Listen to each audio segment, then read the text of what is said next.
Mais il y a pas mal de ponts entre le site internet et les boutiques. Alors, je serais curieux de les connaître en termes d'usage et puis en termes commerciaux. Ouais, carrément. Le premier, on est tous très habitués maintenant, c'est le click and collect qu'on voit partout. Donc, quel que soit le montant de ta commande, tu peux avoir une livraison gratuite dans l'une de nos boutiques. Donc ça, c'est un achat sur le site internet. Et en fait, la boutique n'est qu'un point relais. Mais ça permet quand même de faire du trafic en boutique. Donc la personne arrive dans ta boutique, voit toute ta collection, ton univers de marque. Potentiellement, on peut échanger avec le vendeur si elle a une question. Ah mais oui, mais vous plantez vraiment vos arbres? Ah oui, on plante vraiment nos arbres. On a 200 forêts. Vous voyez, il y a la carte qui est là. Donc ça, c'est le premier pont. Et le deuxième pont... Mais du coup, tu as bien une localisation de tes produits pour faire du click and collect. Il faut que je puisse savoir s'il est en... Ouais, ça à date, c'est la manière dont nous on fait le click and collect chez Fago, c'est le stock part de l'entrepôt et est pris du stock web. C'est pas un click and collect comme il y a par la Fnac, oui, okay. où justement il y a le stock du magasin en question et tu peux faire un retrait au magasin en ayant payé sur le site internet. C'est pas la même chose. Et toi, tu gagnes économiquement à envoyer ton produit dans ta boutique?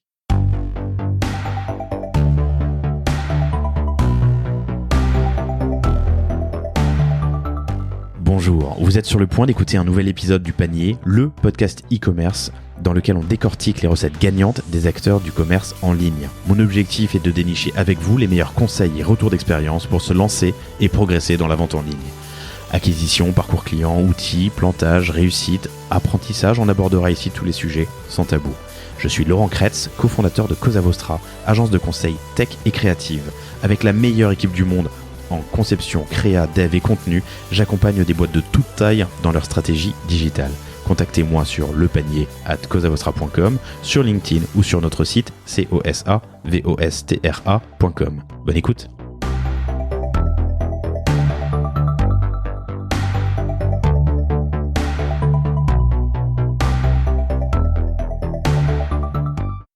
Bonjour à tous, je suis très heureux de recevoir aujourd'hui Martin Charousset qui est directeur e-commerce de Fago.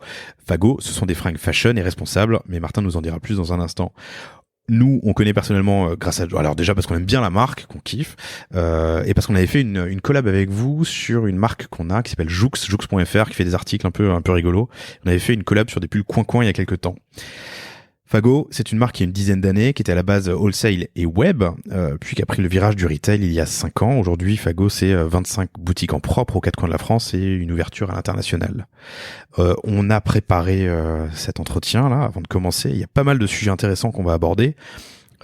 T'es un ancien chef de projet e-commerce, donc on va parler PrestaShop et optimisation, ça c'est plutôt cool. T'as lancé des tests sur les lead ads de Facebook, tu nous en diras ce qu'il en est, et surtout sur des sujets plus de fond et vraiment importants qui vous concernent. Déjà l'objectif RSE de la société et comment ça s'applique auprès de vous les employés, et un des sujets qui sera important et qui me tient à cœur d'aborder, c'est la distribution omnicanal. Et comment vous êtes passé alors c'est pas une DNVB, c'était web plus wholesale, et aujourd'hui c'est 400 revendeurs 400 revendeurs en France. Ouais, c'est ça, c'est beau. Merci Martin d'avoir accepté l'invitation. Merci Laurent de m'accueillir. C'est vrai que le panier commence à avoir de plus en plus d'invités prestigieux et je suis content de me rajouter à la liste. Super intro, je t'ai tout dit. Je pense qu'on aura beaucoup de sujets à aborder. Sauf l'adresse. Sauf l'adresse web de Fago, fago.fr. FAGUO. FAGUO, ouais. Est-ce moi, que je tiens juste à dire Vas-y. que Joux, si vous connaissez pas, allez lire fort, parce que c'est un de mes sites qui me faisait beaucoup rire, et qui continue à me faire beaucoup rire, et qui a été en plus une inspi pour moi quand j'écrivais les newsletters au début chez Fago. C'est vrai? Ouais, Je savais vraiment. pas ça. Ouais. Joux, JOOKS.fr, qui est un site d'études sociétales, on va dire ça comme ça. Steve le sociologue qui la relève. Voilà, c'est ça. Martin, est-ce que tu peux nous expliquer ce qu'est Fago? Ouais, avec plaisir. Fago, c'est une marque de chaussures à la base. Aujourd'hui, c'est une marque de chaussures, vêtements, bagagerie et accessoires engagée. Pourquoi engagée? Parce que dès le début, on a eu à cœur de mesurer notre impact carbone, c'est-à-dire le nombre de kilos de CO2 qu'on émet via l'ensemble de notre activité, que ce soit la production des chaussures, mais aussi leur acheminement, leur distribution, nos déplacements personnels. Donc, créé il y a une dizaine d'années? Créé il y a 10 ans, ouais. Ok, vous avez fait des chaussures pendant combien de temps? On fait des chaussures depuis 10 ans, du coup. D'accord. Mais pendant combien de temps avant, de lancer d'autres produits? En gros, on a commencé les chaussures en 2009, on a lancé l'accessoire et la bagagerie en 2011 et le textile de mémoire en 2015. Et une grosse accélération 2016-2017 pour devenir en fait créer un vestiaire complet de l'homme, quoi, des chaussettes jusqu'au pull col roulé, en passant par le jean, le chino, le maillot de bain. Et du coup, avec cet objectif que vous avez, ce positionnement responsable, c'est fabriqué où, comment? Est-ce qu'il y a une sélection de fournisseurs? Ouais, carrément. Alors nous, du coup, d'ateliers on est très transparent. On est très transparent sur le made in, c'est-à-dire où sont nos ateliers. En gros, c'est Chine, Vietnam, Portugal. Et on est encore plus transparent sur le made how. Donc c'est comment on sélectionne nos ateliers. Et en gros, nos ateliers sont certifiés BSCI. En gros, c'est quoi BSCI? C'est Business Social Compliance Initiative. Ok. Et en gros, c'est simple pour simplifier les choses. Ça garantit des libertés des droits du travail, en fait. Liberté d'association, une rémunération supérieure au minimum du pays. On explique ça très bien sur le site. Ok. Pourquoi est-ce que tu as... Alors avant de te poser cette question, pardon, tu peux nous donner juste un peu de contexte sur la taille, les KPI de Fago, les métriques? Du coup, Fago, c'est 10 ans. On a 400 revendeurs en France et à l'international. On a 25 boutiques. Et un super site internet dont je m'occupe. Ok. Et le CA, tu m'as dit, pardon? Et du coup, en 2019, on a fait 12 millions de chiffre d'affaires. Ok. 12 millions en 2019, super. Et pourquoi Fago? Ça veut dire France en chinois. Et en fait, c'est quand Fred et Nico ont fondé Fago, en 2008, quand ils ont eu l'idée, en fait, ils étaient étudiants en Chine, enfin en échange en Chine à ce moment-là, et Fago, donc ça veut dire français, et on le répète tout le temps, et je pense que ça leur traînait pas mal dans les oreilles, et ils ont trouvé que le mot était sympa. Et c'est aussi, en fait, la Chine, c'est le premier pays à nous avoir fait, enfin les premières usines à nous avoir fait confiance pour produire nos produits. Ok, c'est un souci en ce moment avec le coronavirus. On est en début mars 2019, 20, pardon. Ouais, carrément. En fait, il y a l'impact, c'est il y a beaucoup d'usines qui sont fermées. Et du coup, là, en ce moment, on va bientôt produire notre collection FW20, donc la collection qui sera en ligne et en boutique à partir de septembre. Fall Winter 2020, donc et automne-hiver 2020. Exactement. Et du coup, là... Attends, vous commencez à produire maintenant, ce qui sera en boutique dans 6 mois, c'est ça? Ouais, en fait, on a un modèle wholesale, et en fait, il y a plus d'un mois de transport en fait, entre porte à porte, entre l'Asie et la France. Donc la vision qu'il faut avoir pour produire un an à l'avance. Enfin, dessiner. Ouais. En fait, vous avez dessiné déjà, j'imagine, il y a quelques mois. Même pour te donner plus, là, tu vois, la créa chez nous, il se lance sur SS21. Donc la collection Spring Summer printemps-été 2021. 2021, donc la collection qui sera, pour faire simple, en ligne et en boutique dans un an. Je fais une parenthèse pour vous dire qu'on a un super épisode sur le sujet avec Déborah Janisek de The Dualist, où on aborde pas mal le textile, l'industrie textile. C'était passionnant. Mais du coup, c'est vrai que c'est passionnant, et ça se prévoit longtemps à l'avance. Et donc pour revenir sur le coronavirus, l'impact, c'est pour l'instant 2 à 3 semaines de retard sur les livraisons de la collection hiver. Dans 6 mois. Dans 6 mois, ouais. Donc on sait déjà dès à présent qu'il y aura 2 à 3 semaines de retard dans 6 mois, ça veut dire qu'ils vont rattraper... Parce qu'il y a eu plus que 2 à 3 semaines d'arrêt des usines. Quoi. Oui, et en fait, nous, on s'est aussi organisé en envoyant nos commandes à nos fournisseurs plus tôt que d'habitude. Ok, je comprends. Et pourquoi Fago pour toi? Tu m'as raconté une anecdote intéressante. Et ouais, moi, en fait, Fago, en fait, je suis fan avant d'être employé, et pour la petite, donc j'en avais quand j'étais au lycée, et pour la petite histoire, en fait, c'est le premier achat internet de ma vie. C'était en janvier 2012 sur le site de Fago, et aujourd'hui c'est moi qui m'en occupe. Donc déjà pour moi c'est trop cool de bosser sur une marque que j'aime beaucoup et que j'affectionne, et je suis content d'en porter, et je me suis dit aussi que ça me coûterait moins cher de travailler pour la marque plutôt que d'acheter les produits. Des fringues en ligne. Ça en entretien, ça doit être un carton, non? Vous êtes mon premier achat. Ouais, non, carrément, effectivement, le premier entretien avec mon ancienne boss, ça a fait un icebreaker assez simple. Donc c'était cool, et puis c'est toujours... Enfin, moi, il y a beaucoup de gens qui m'approchent en me disant je connais bien Fago, je suis fan. Ça casse la glace, quoi. T'as envie d'aller parler avec les personnes. Ok. On va commencer peut-être par la mission de Fago, et du coup comment ça ruisselle, pour employer une. formulation gouvernementale, hein, comment ça ruisselle sur les employés et la vie de tous les jours dans l'entreprise. C'est quoi la mission de Fago déjà ? Notre mission chez Fago, c'est engager notre génération contre le réchauffement, le dérèglement climatique. Okay. Et en gros, pour faire simple, c'est rendre accessible des clés de compréhension sur des enjeux un peu compliqués et surtout donner des actions en fait simples et réalisables. On n'a pas besoin de partir vivre dans le Larzac, élever des moutons pour adopter un mode de vie un peu plus responsable. Et comment ça ruisselle chez Fago sur... Alors, vous en interne, mais peut-être aussi sur le site, les produits, parce que tu me disais, et on peut le voir sur le site, que chaque produit a un équivalent de consommation CO2. Ouais, en fait, tous les 5 ans, on fait notre bilan carbone avec la fondation Good Planet de Yann Arthus Bertrand, ce qui permet de mesurer l'ensemble des émissions de CO2 liées à notre activité. Et quand on l'a fait la dernière fois, c'était en 2015, et quand on lisse sur le nombre de produits qu'on a conçus sur l'année, ça fait 6 kilos équivalent CO2 par produit. Et du coup, là, pour une paire de chaussures. En moyenne, en fait, parce que forcément, une chaussette a un impact moindre qu'un gros sac à dos. Ouais. Et là, on va le refaire fin 2020, début 2021 sur l'année 2020. Et en fait, on a mis en place pas mal d'actions pour justement réduire ce chiffre. Et là, on ambitionne de passer à 4 kilos de CO2. Et en fait, l'intérêt de ce bilan, c'est que ça donne un constat, donc un chiffre de CO2 et surtout des actions en fait sur comment aller réduire ce chiffre-là. Tu vois. Et quand en 2015 on s'est rendu compte que 50% de notre impact carbone c'était les matières premières, on s'est dit en fait c'est là le nerf de la guerre quoi. Et du coup c'est pour ça que. Mais là-dedans tu fais rentrer tout, donc la production, les usines, le site internet, je sais pas, vos emails. Les emails aussi. Nos déplacements pro et perso, les repas qu'on mange au siège.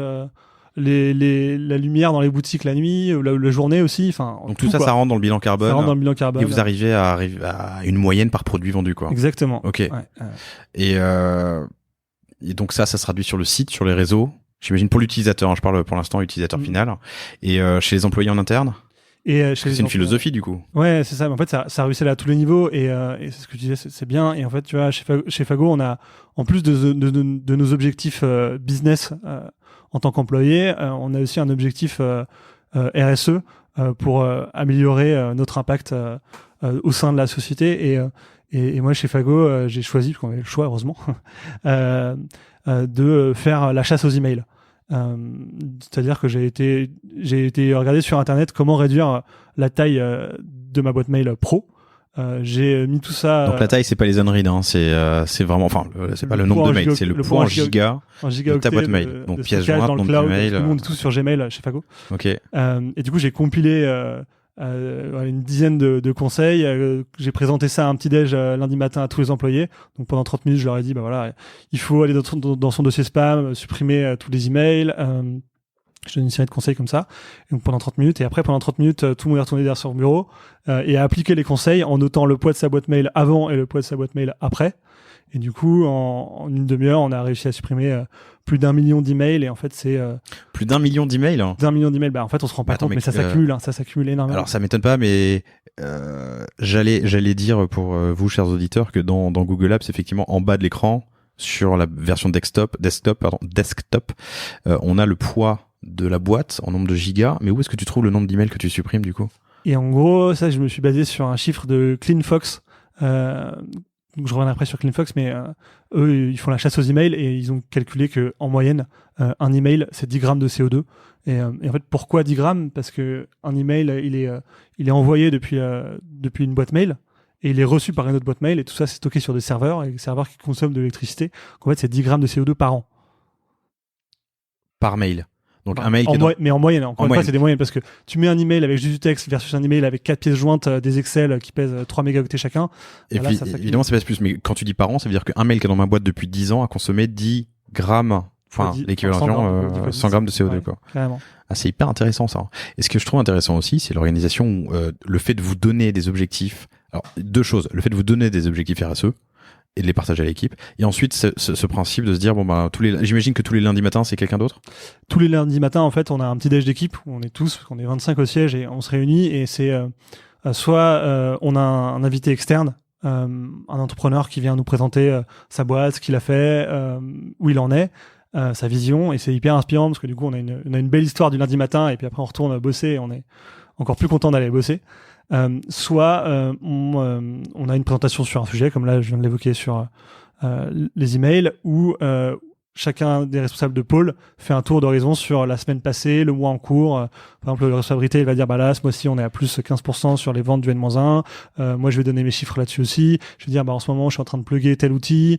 On recrute telle personne à ce poste-là. Enfin voilà, chacun donne ses actualités. Et du coup, ça permet de faire de la communication en interne et tout le monde est au courant de ce qui se passe. Donc vous êtes 25 au siège, mais il y en a aussi en boutique. Hein, vous êtes une quarantaine en tout.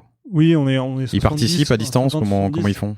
Et ben en fait, on a mis en place un espèce de Facebook interne, une app qu'on a tous sur nos téléphones et sur nos ordinateurs, où on peut partager tout ça. Et du coup, bah, par exemple, sur le lundi matin, c'est la RH qui prend des notes du petit-déj et qui après les partage aux autres. Ouais. Là-dessus. Et puis on partage tous dessus. Moi, par exemple, je suis arrivé métro La Fourche, je sors du métro, paf, je vois un mec avec un sac Fago. Je vois qu'il est assez ancien, donc je me dis tiens, je vais aller voir, je vais lui demander est-ce que je peux prendre une photo, c'est pour l'équipe Fago et tout. Je vais lui demander bah tu l'as depuis combien de temps, t'en es content et du coup le mec l'avait depuis 4 ans, il était ravi, il est trop bien, il m'a suivi partout et du coup je l'ai partagé à l'équipe en disant bah, voilà, un client ravi, un sac qui a plus de 4 ans au compteur, c'est top. Et voilà, on se partage pas mal de choses sur ce Facebook. C'est quoi cette app que vous utilisez? Alors j'ai plus le nom exact. Mais nous on l'appelle MyFago, mais en fait c'est un éditeur qui édite des apps pour plein de sociétés en fait. Donc, du coup, tu peux avoir My Cosa Vostra en fait, par exemple. Je reprends juste ce qu'on disait avant parce que c'est intéressant. Donc tous les lundis matins, une présentation, soit un entrepreneur, enfin soit entre autres un entrepreneur qui vient raconter son histoire, un responsable de pôle qui vient raconter son pôle, vision, embauche, tout ça. Ou tous les responsables de pôle qui viennent présenter tour à tour en fait leur actu de la semaine.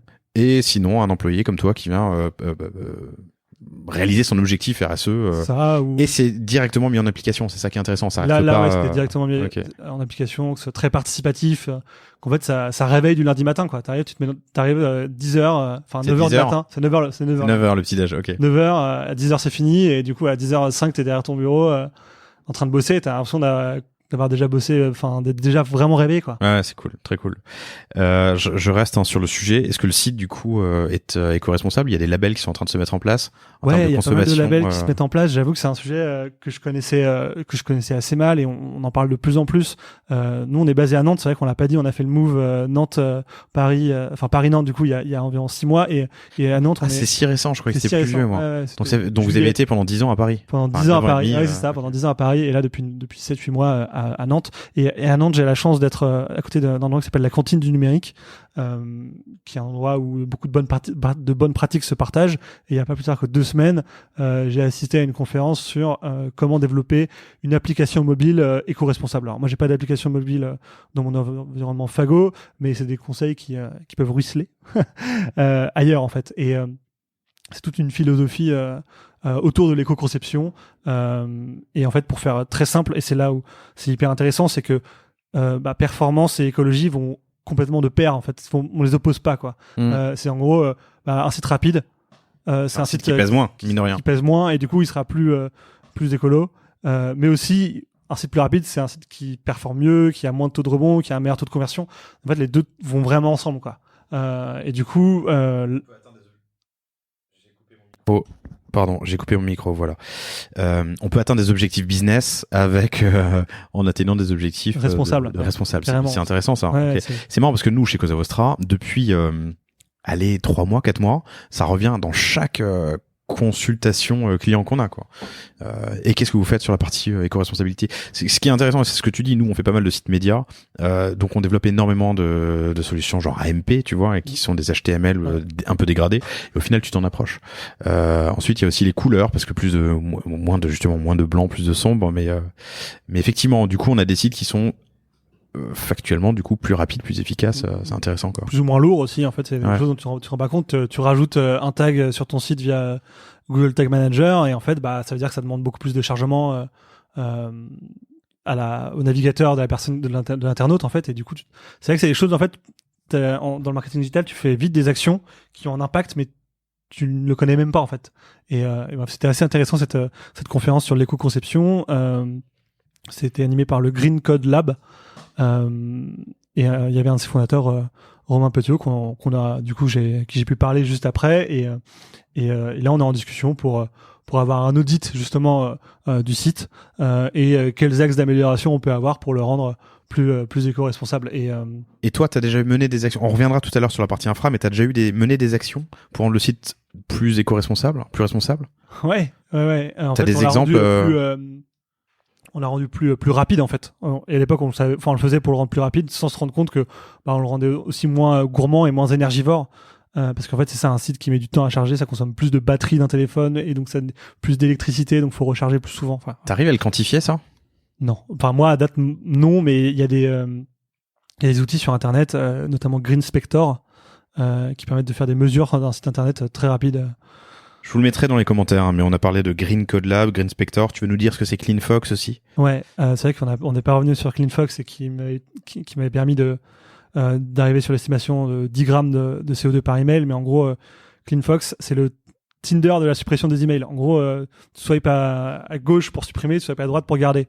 Et du coup, en 30 minutes, ça permet de supprimer. Moi, ça m'a permis sur mes boîtes mail perso de supprimer 2000 emails, quoi. Tu sais, des newsletters de marques que tu suivais il y a 5 ans, qui dorment en fait dans ta boîte mail. Et là, tu peux toutes les supprimer d'un coup, quoi. Donc ça, c'est hyper intéressant parce qu'on a, je pense, pris l'habitude. Je pense à moi en premier d'ailleurs. Je dis on, mais c'est moi. Moi, j'ai pris l'habitude depuis Gmail. Je suis depuis 2004 dans Gmail, donc ça fait vraiment un bout de temps. Mais de me dire que y a plus besoin de supprimer ou d'archiver, tu vois, je m'en fous. Moi, ce qui compte, c'est read, enfin lu ou pas lu. Mais je garde mes emails ad vitam aeternam. Et j'ai des emails qui ont 15 ans, je pense. Je n'ai absolument pas besoin. Je me suis jamais posé la question avant il y a quelques mois, années, je sais pas, de leur poids pour l'environnement, quoi. Et ben en fait, c'est pour le coup sur Gmail. Moi, je connais pas du tout Outlook, donc malheureusement, je peux pas donner de conseils dessus, mais sur Gmail, c'est quand même plutôt bien fait et c'est assez simple. T'as juste dans ta barre de recherche, tu tapes before 2019 1.1 et du coup là, tu sélectionnes tous les emails datant de 2018 ou plus anciens et là, tu peux tous les supprimer d'un coup en 3 clics, quoi. Ça prend un peu de temps parce qu'il y en a beaucoup. Quelle horreur. Mais ça fait du bien. Ouais, ça me stresse.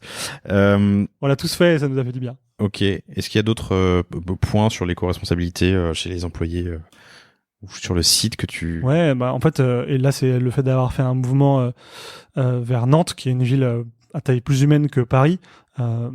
J'ai pas fait la stat, mais je pense qu'on est 70% du siège à venir en vélo et le reste à pied. En fait, personne vient en voiture. En fait, il y a même pas de parking, je crois, dans l'immeuble. Donc ouais, on vient tous en vélo au taf, quoi. C'est trop cool. Même on se fait des sorties vélo le soir après le taf l'été. Enfin, c'était trop cool. C'était cet été de le faire. On est parti voir une de nos forêts parce que c'est vrai qu'on l'a pas encore dit, mais on plante un arbre pour chaque produit qu'on conçoit, en fait. Ça fait combien de produits depuis le lancement de Fago?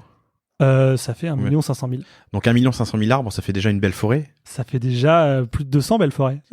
Ils sont plantés où? Comment Ils sont plantés chez des particuliers. En fait, on travaille avec le pépiniériste Naudet. C'est une boîte familiale. On travaille avec Pierre Naudet, qui est le 6e Naudet, la 6e génération de la boîte à planter des arbres un peu partout en France et ailleurs. Et en gros... en début de l'année, on fait une réunion avec eux. On leur dit, bah voilà, nous on a prévu cette année de produire 300 000 produits au total entre les chaussures, la bagagerie, les accessoires et la textile. Et du coup, eux, ils s'arrangent pour planter 300 000 arbres. Et où est-ce qu'ils les plantent? Ils les plantent chez des particuliers. Imagine, je sais pas, tes grands-parents, ils ont des terres en Sardaigne. Ils ont envie de reboiser ça. Et ben nous, en fait, chez Fago, on subventionne une partie. Enfin, on subventionne l'arbre en lui-même, donc on paie l'arbre, mais on aide les propriétaires. Mais ça coûte cher, un arbre. Ça coûte, et en fait, pour faire simple, ça nous coûte 1,5% de notre CA. Donc voilà, nous on n'est pas 1%. T'es à 120 000, 150 000 euros. Nous on n'a pas le label 1% pour la planète, parce qu'en fait, il faudrait que Naudet soit une ONG, ce qui n'est pas le cas, mais on donne plus que 1%. Donc ça coûte 1,5% de votre CA, c'est intéressant. Pour planter des arbres à chaque produit acheté. Un produit égale un arbre acheté. Ouais. Et donc, pour 12 millions, ça fait 1,5, ça fait 180 000 euros. C'est beau. Ok. Et du coup, on a plus de 200 forêts, très, très majoritairement en France, parce qu'on voulait que les forêts soient proches du consommateur et que à moins de 50 km de n'importe quel Français, il y a une forêt Fago. Et du coup, nous, on en a une à 22 km du taf. Donc, on est sorti après. Il y a combien d'arbres dans cette forêt? C'est une bonne question. J'avoue que j'ai pas le chiffre en tête. Par contre, c'est sur la carte du site. Parce que toutes nos forêts sont sur le site Fago. Ça, ce serait une bonne question d'entretien. Tu sais, à la Google, combien de balles de ping-pong dans un bus? Combien d'arbres dans une forêt, quoi? Ça dépend de la taille de la forêt. Et en fait, il y a 1 mètre, bon après, j'ai les chiffres, mais il y a il faut 1 mètre d'écart entre chaque arbre. On avait fait le calcul quand on a dépassé le million d'arbres plantés, c'était en avril 2018 de mémoire. On a fait le calcul, mais en fait, comment rendre ça compréhensible? Tu vois, 1 million, ça paraît tellement énorme. Et en fait, on avait fait le calcul, c'était 1200 stades de foot. Il y a l'équivalent. Ok. En avril 2018, donc là, ouais. là, on est à 1,5 million, donc maintenant on doit être à 1500, 1800, je crois. J'ai refait le calcul récemment. 1800 stades de foot d'arbres Fago. Bon, pour redescendre un peu sur terre, ou la terre du e-commerce en tout cas, on parle de responsabilité. Ce qui est intéressant, c'est qu'il y a aussi une responsabilité en termes de gestion d'entreprise. Fago est pas là pour faire des milliards. Vous êtes rentable depuis le début, carrément. Ouais. Avec Fred et Nico, une gestion très bon père de famille de Fago, et il a jamais été question de cramer des millions en ads pour ne pas être rentable. Et en fait, Fago a toujours été rentable, et je trouve que c'est c'est très sain en fait dans un monde où en fait où on voit que le capitalisme a plein de dérives. Moi, je pense à des apps de livraison de bouffe qui se font la guerre entre eux, et du coup des coûts d'acquisition qui explosent. Bref, il y a plein de choses qui dérivent. Et ben c'est assez sain, je trouve, de chercher à être rentable, 1 euro doit rapporter plus qu'1 euro, du coup. Vous êtes autofinancé ou vous avez levé des fonds? Alors, du coup, on est au début un peu de crowdfunding, tout début de Fago. En 2009, Fred et Nico ont fait participer 13 potes pour faire, enfin, c'était du love money, quoi. Ouais. Et après, Eram, le groupe Eram, qui est un groupe français, est rentré au capital par 2 reprises, et aujourd'hui ils sont actionnaires minoritaires, ils ont 49% des parts Fago. Ok. Et là où c'est hyper intéressant. Et ils supportent, ils soutiennent ce développement responsable. À fond. On va pas chercher les dizaines. Vous êtes évidemment là pour faire un peu de croissance. C'est une société, de la rentabilité, mais ils soutiennent cette démarche. À fond, carrément. Et en fait, c'est un investisseur, oui, mais surtout c'est intéressant parce qu'il nous laisse une totale liberté sur ce qu'on fait. T'as dit Eram ou Etam? Eram. Eram, ok. Ouais. Eram qui est implanté à Saint-Pierre-Molimar, en banlieue nantaise, enfin large banlieue nantaise, c'est à 45 minutes de Nantes. Et en fait, là où c'est hyper intéressant, c'est que c'est un groupe dans le retail très très établi, et on arrive à faire des synergies très intéressantes avec eux, notamment plus au niveau de fonctions support, comme tout ce qui va être la paie, le juridique, la compta. Et très très récemment, en fait, j'ai intégré dans mon équipe une personne qui gère les ads, donc Facebook Ads et Google Ads. C'est une ressource qui est partagée avec 3 autres marques du groupe Eram, et ça me permet d'avoir une personne en interne qui est à côté de moi 1 jour par semaine pour largement moins cher qu'une agence. Ok, je comprends. Ok. On passe à cette partie dont j'ai envie de parler là, c'est la distribution. Donc au début c'était Internet. J'imagine principalement Internet. Ouais. Ensuite, vous avez ouvert des points de vente en wholesale. Wholesale, ça veut dire que c'est des points de vente qui ne vous appartiennent pas, où vos produits sont distribués entre d'autres produits, enfin au milieu d'autres produits. C'est ça? Carrément, ouais. Et du coup, tout début, c'était un modèle un peu vente Tupperware via Facebook, dans des appartements de potes. C'était un peu la folie. Pour les premières productions, on devait avoir 4000 pièces, et les 4000, elles sont parties hyper rapidement de ce système de vente-là. Et du coup, après, il y a un site internet qui a été monté. Donc avant même le site internet, c'était de la vente alors C2C, consumer to consumer, c'est sujet qu'on a abordé avec Simon Ménard de Nidé, épisode assez sympa que je vous invite à écouter. Donc pote à pote. Ouais, au début pote à pote, et puis ils ont vu qu'il y avait une 4000 pièces. Ouais. Ouais, je sais pas, à 40 balles ou 50 balles la paire, ça fait déjà un beau CA quand même. Ça fait déjà un beau CA, ouais, c'est parti super vite, donc ils ont vu qu'il y avait un engouement, donc ils se sont dit bon on va peut-être en refaire. et du coup après ils ont monté un site internet, et du coup le premier employé Fago c'est toujours là, c'est notre directeur commercial qui est du coup parti en vadrouille avec ses valises de chaussures à l'ancienne quoi. À l'ancienne, les portes de la gloire. Port de la gloire. Et en plus c'était à l'époque c'était vraiment, la boîte avait même pas 2 ans, c'était vraiment une start-up.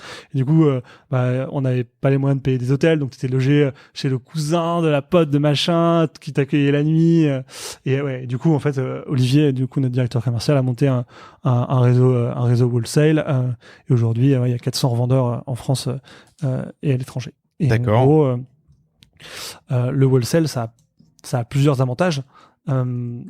C'est l'avantage d'être positionné dès le début, parce que effectivement t'es dans un point de vente, t'es au milieu d'autres marques, mais pour le consommateur, ça te positionne aussi, quoi.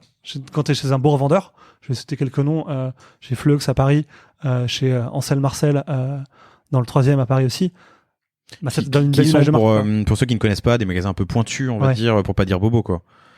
Tu peux dire bobo, carrément. Donc en fait, ça te permet de te positionner par rapport aux clients qui te connaissent pas, qui se baladent, qui découvrent. Ils se disent ah ouais, c'est pas mal ça. Tiens, ils sont dans cette boutique là. Et du coup, vous négociez des mises en avant. Comment ça se passe? Ouais, en fait, les grandes boutiques, elles ont des calendriers commerciaux, elles changent leur vitrine et du coup, tu regardes avec eux pour te dire ouais, ce serait cool d'avoir une petite vitrine Fago à un moment de ton calendrier commercial. Nous, on a cette gamme là ça pourrait être cool si tu le mettais pile à ce moment-là, parce que nous aussi nos vitrines, elles ont la même, nos boutiques, elles ont les mêmes vitrines à ce moment-là.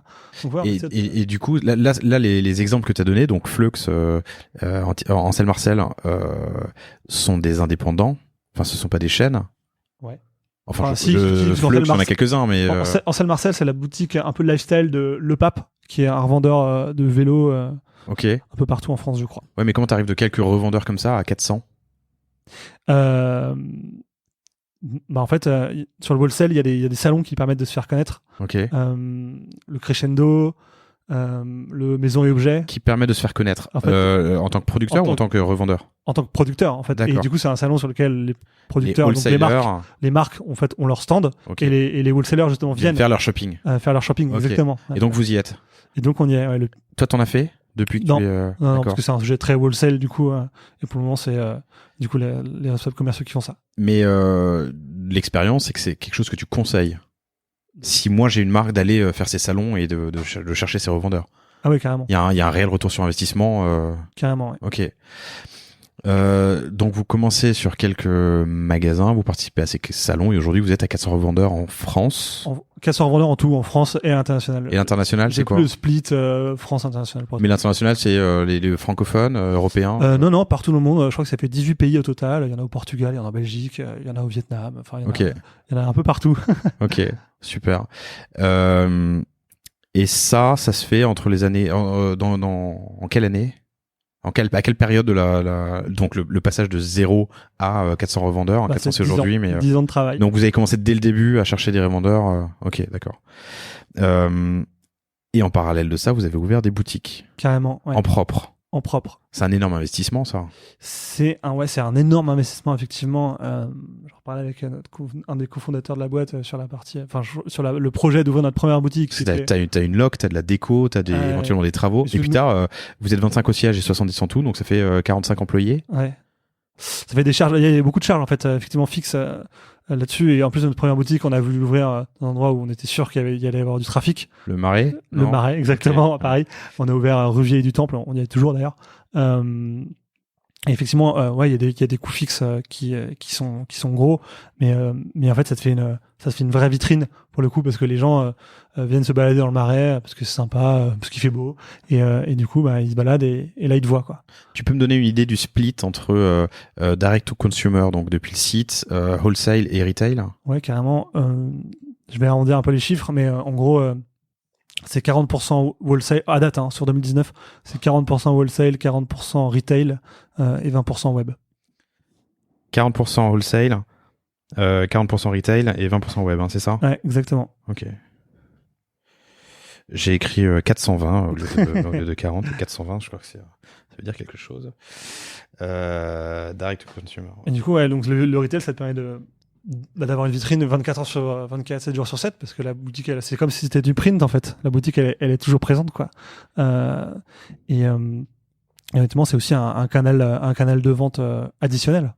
Bah ouais, à 80%. Alors, 40% sur retail, mais 80% sur en brick and mortar, quoi, en direct. C'est vrai que c'est hyper important sur les 12 millions. Ça fait 8 millions de têtes, 9 millions.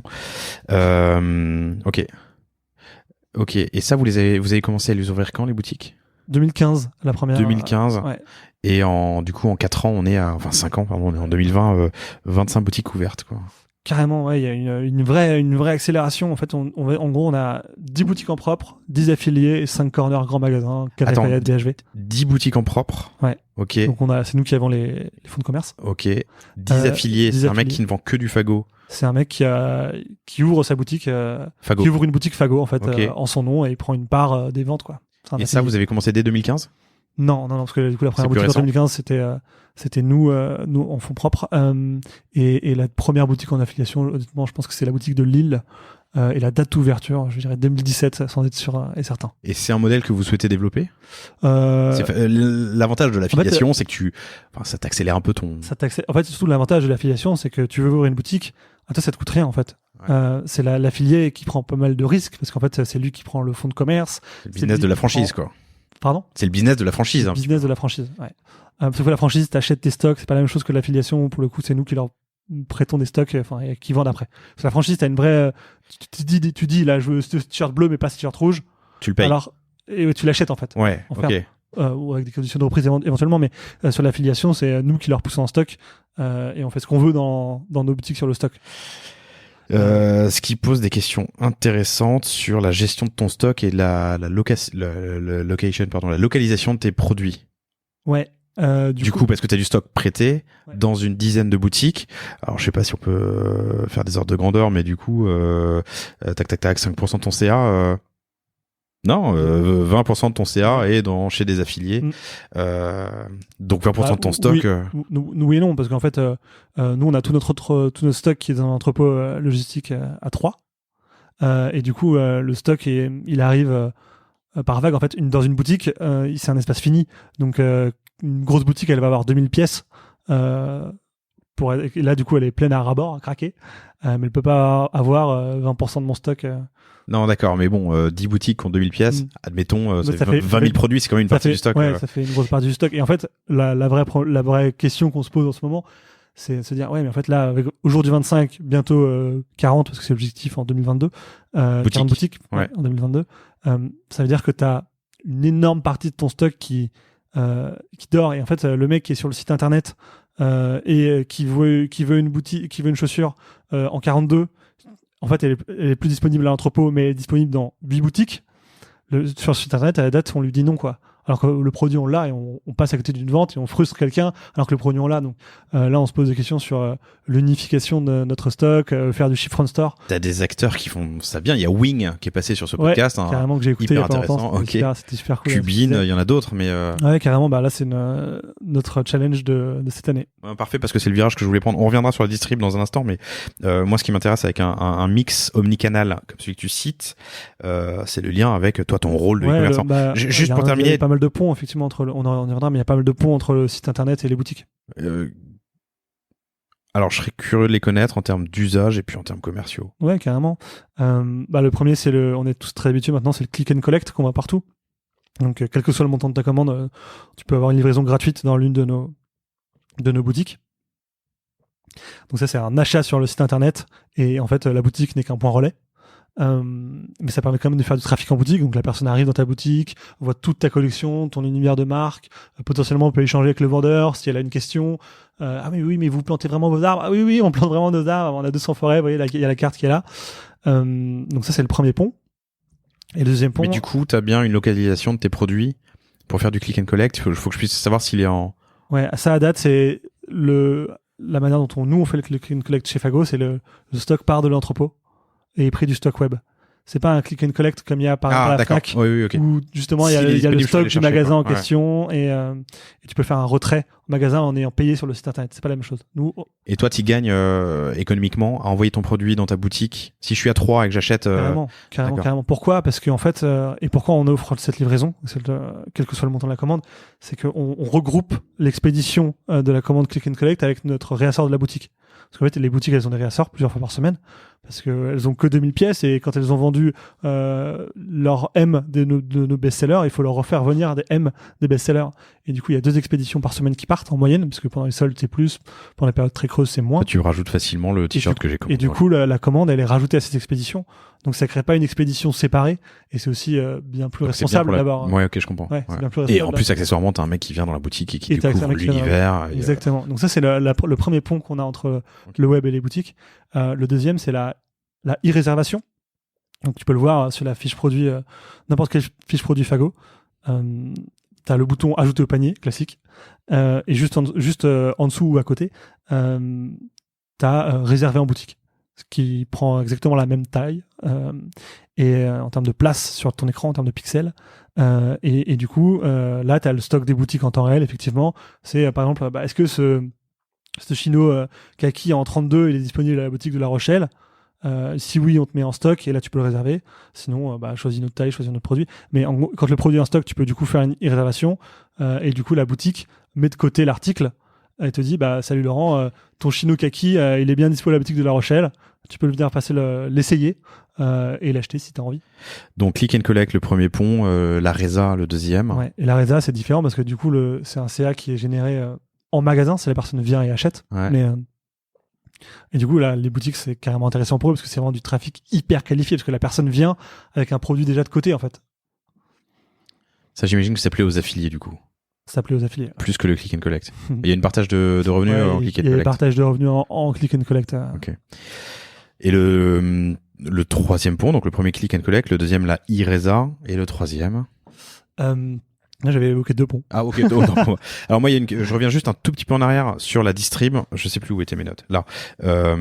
Donc, dans la partie retail, c'est 25 boutiques, 40% de votre chiffre d'affaires. Tu m'as dit que vous avez 10 boutiques en propre, 10 boutiques en affilié et 5 corners. Donc, des corners dans les grands magasins comme les Galeries Lafayette ou le BHV. Et là, c'est des employés de l'espace de vente, enfin du point de vente, ou c'est des employés à vous? Non, je crois que ça dépend des. Je veux pas dire de bêtises parce que c'est pas vraiment mon champ celui-là, mais je crois que ça dépend des corners effectivement avant. Je sais qu'au Galeries Lafayette, c'est sûr, c'est nous, c'est sûr. Après le BHV aussi. Ouais. Non, c'est des employés. Galeries Lafayette, BHV, les autres, c'est quoi? Est-ce que vous avez essayé de sélectionner, je sais pas, quels sont les autres points de vente corner que vous avez? Ouais. Pardon. À une époque, on a eu Stadium, ok, qui a fermé depuis. C'est un repositionnement de la marque Stadium. Et en même temps, est-ce que c'était aligné avec la marque Fago, Stadium? Il me semblait que c'était un peu... Teenager. Ouais, justement, c'était un gros virage sur l'ado de 17 ans et du coup... ouais, ça colle pas à Fago. Ça collait pas forcément avec nous. Et du coup, sur les autres corners, je crois que c'est exclusivement Galeries Lafayette et BHV. Après, je peux peut-être dire des bêtises, parce que je sais pas mon pôle principal, vu que moi je suis au e-commerce. Alors, on revient justement à les distribs en ligne. E-commerce, ça inclut le site. On y viendra un peu après sur la partie techno, mais aussi d'autres plateformes comme Amazon ou Instagram. Est-ce que vous avez testé? Ouais, et aussi on fait du dropshipping. En gros, notre site, notre PrestaShop, il est branché via un intégrateur de marketplace à une dizaine de marketplaces, comme notamment celle de La Redoute. Et quel est votre intégrateur? Ça s'appelle Diatly. Ok. DIATLY. Et du coup, via cette entreprise, en fait, notre stock et nos catalogues, il est dispatché sur potentiellement autant de marketplaces qu'on veut. Et du coup, au lieu d'avoir 10 intégrations avec 10 marketplaces, j'ai une intégration avec un intégrateur. Diatly qui va distribuer partout. Ouais, quoi. Qui va rebalancer mes flux à droite à gauche. Quoi. Ils sont basés où, Diatly? Paris, dans le 2e, je crois. D'accord. Et maintenant que vous êtes à Nantes, vous avez déjà travaillé avec Lengo? Non. Ok. Mais ouais, du coup, il y a ces marketplaces et à date, c'est un petit 10% du chiffre d'affaires du site. 10% du chiffre d'affaires du site, donc ouais. 10% des 20%. Ouais. Ok, d'accord. Pardon, et Instagram, Amazon, vous avez déjà fait des tests? Ouais, alors Amazon, on n'y est pas en direct pour le moment. En fait, ça demande beaucoup de ressources pour être présent sur Amazon parce que il faut faire du trade sur la plateforme, sinon t'es invisible en fait. Il faut faire comme du SEO mais pour Amazon. Donc du trade, c'est de l'optimisation de ta fiche produit, de l'achat média. L'achat média en fait sur Amazon en fait. C'est-à-dire qu'il faut acheter ta bannière pub sur Amazon pour être présent, pour remonter dans l'algo de vente. Il y a des gros prérequis logistiques aussi en termes de livraison. Donc pour le moment on n'y est pas. Et aussi on trouve que sur la mode, Amazon n'est pas encore totalement prêt. Enfin, c'est pas une marketplace réflexe pour les gens de dire tiens je vais aller acheter mes t-shirts sur Amazon. Donc voilà, là on est sur Amazon. Sur Instagram, effectivement, nous on s'est plugué début 2018 sur Facebook, Insta. Et pour faire de l'acquisition de trafic. Et du coup, on a un compte Insta évidemment géré en propre, en interne avec notre directeur de la communication. Et du coup, à date, quand je regarde... Vous êtes plugué début 2018, ouais. C'est ça? Ok. Je veux dire sur la partie shopping. Sur la partie shopping, Instagram shopping, ouais. La création du compte Instagram Fago, je n'ai pas la date en tête, mais du coup, ouais, à date, finalement, je me rends compte que chez nous, c'est en tout cas en last click, sur Google Analytics, c'est une toute petite part du chiffre d'affaires, quoi. Et moi, je me rends compte sur la manière dont je gère mes dépenses publicitaires sur le business manager de Facebook, que je dépense moins de 20% de mes dépenses en fait sur Instagram, parce que c'est majoritairement mobile, et le mobile ça convertit moins que le desktop, et en fait du coup pour aller chercher de la conversion, l'algo de Facebook optimise pour dépenser sur Facebook. Ah, c'est intéressant ça. Ok, plutôt que de pousser sur. Alors que pourtant une marque. Après, ça dépend de tes objectifs de campagne en fait. Ouais, bien sûr. Quand tu es sur une campagne à la notoriété, et que tu veux faire des vues, des impressions sur une publication, peut-être que l'algo va faire différemment et pousser peut-être du Insta où potentiellement il y a plus de reach. Mais nous, on est assez rentable. Enfin, on veut toujours être rentable et on est toujours rentable. Mais si on l'est, c'est pas par hasard, c'est parce que justement on fait les choses pour l'être. Et du coup, nos campagnes, quand on le peut, elles sont sur des objectifs de rentabilité, en fait, de vente. Et donc pour ça, Facebook, l'algo, son algo pour l'instant performe mieux, quoi. Ouais. Pour vous, en tout cas. C'est ça. Et l'algo va naturellement mettre sur Facebook plutôt que sur Insta. Ok, c'est parfait parce que du coup on enchaîne avec la section suivante, c'est le marketing et l'acquisition et l'activation sur les réseaux. Tu m'as parlé tout à l'heure de Lead Ads que vous venez de commencer de tester. Ouais, c'est le tout début. J'ai la chance d'échanger avec beaucoup de marketeurs digitaux autour de moi, et c'est vrai que c'est quelque chose qu'on dit pas forcément, mais il y a une espèce de bienveillance, d'entraide entre marketeurs digitaux qui est vraiment hyper appréciable. Tout le monde n'hésite pas à partager ses bonnes pratiques, ses bonnes idées, et en l'occurrence c'est une autre marque dans le textile en plus qui m'a partagé ça. En gros, c'est faire une pub sur Facebook pour capter un email. En gros, tu as une promesse, en l'occurrence moi je l'ai fait en disant tu veux réduire ton impact sur la planète, voici le top 10 des actions responsables simples à mettre en place. En gros, c'est tu donnes ton email, je te l'envoie par email. Ça paraît très simple. Et comment j'ai fait de manière... Lead Ads, donc l'email est capté sur Facebook et pas chez vous. Ouais, sur Facebook, Lead Ads. Et après, moi, je l'ai récupéré via Zapier, qui permet de créer des flux, des automations en fait, entre différentes plateformes. Et du coup, j'ai récupéré de Facebook Lead Ads sur un Google Sheet avec... Zapier, et après je leur envoie l'email directement. Attends, je fais juste un tout petit une toute petite parenthèse là. Quand tu fais du Lead Ads sur Facebook, tu as accès aux emails. Ouais, carrément. Et pourquoi tu as mis en place Zapier? Zapier, comme If This Then That, comme Integromat qu'on a évoqué avec Jonathan Benoudis dans l'épisode 10, sont des outils des outils qui permettent de mettre en relation des outils externes et d'automatiser des tâches récurrentes de manière assez simple. Donc toi, tu as mis en place Zapier pour récupérer les adresses email que tu avais captées via des campagnes Lead Ads. Pourquoi? Pourquoi? Pour les avoir pour en fait plutôt que de faire des exports à la main, c'est ça? Déjà, plutôt que de faire des exports à la main. Oui, ok, tout bêtement. Ouais. Et en fait, donc un zap qui permet de mettre l'email sur un Google Sheet, et un autre zap qui dit ok, s'il y a un nouvel email, tu lui envoies s'il y a une nouvelle adresse email, tu envoies un nouvel email. Dans le Google Sheet, tu lui envoies un email avec le guide de réduction de ton impact CO2 par email. C'est bon ça. Et du coup, en fait, ça permet d'avoir du temps réel. En fait, tu t'inscris et même pas 5 minutes plus tard, tu reçois l'email avec ta pièce jointe. Et en l'occurrence, pas une pièce jointe, mais... En fait, ce qui est intéressant, j'y pense à haute voix, mais ce qui est intéressant, c'est que toutes ces mécaniques, on les connaît, mais l'enjeu, c'est vraiment d'y penser au bon moment. Exactement. Mais là, c'est parfait pour faire, par exemple, une opération livre blanc. Donc, c'est ce que tu as fait, en fait. C'est exactement ça. Je capte un email et directement, 5 minutes après, j'ai reçu automatiquement par email. On pourrait faire ça, par exemple, on le voit souvent sur LinkedIn, commenter mon post pour recevoir mon livre blanc ou mon Excel de gestion de finances personnelle. Carrément. Ok. C'est peut-être possible d'ailleurs via Zapier sur LinkedIn. J'avoue, je l'ai pas creusé encore. On capte pas d'email en l'occurrence, mais il y a peut-être d'autres. Il y a sûrement des choses à faire. En fait, on se rend pas, c'est effectivement ça sur Zapier. Ça permet de te faire plein de choses, mais il faut réfléchir de son côté avec son cerveau. C'est ça, voir ce qu'on a envie de faire, quoi. En fait, c'est comme en développement, il y a pas mal de sujets qui sont très très simples à développer à condition qu'ils soient bien conçus. Et parfois, il y a 90% de temps de conception, de réflexion pour 10% de temps de dev. Je t'ai coupé, je referme la parenthèse. Donc, Lead Ads pour récupérer des adresses email. Tu promets aux gens 10 tips pour être plus responsable. Toi, ça te permet de capter de l'email. Point de vue RGPD, c'est géré... c'est garanti par, c'est du côté Facebook en fait. Garanti Facebook, ouais. Ok. Et toi, tu leur envoies ensuite ton livre blanc et tu peux les inscrire à tes newsletters. Carrément. Et alors, t'as dépensé combien ? Là, j'ai fait un test du coup sur le mois de février, donc c'est à peine fini là, parce qu'on est le 6 mars, c'est vrai qu'on le dit pas forcément au moment où on écoute le podcast. Donc j'ai fait un test sur le mois de février, j'ai récolté à peu près 1000 emails pour un coût par email en dessous de 2 euros. Et là, le ROI que j'ai, pour l'instant, il est de 1. Mais j'imagine que dans un mois, potentiellement, il sera largement supérieur parce que quand tu découvres une marque pour la première fois, entre le moment où tu la découvres pour la première fois et le moment où tu achètes, c'est pas immédiat en fait. Ok, ça mène plein de questions. Alors c'est juste un test, hein. J'imagine que c'est le cadet de vos dépenses marketing, mais c'est intéressant.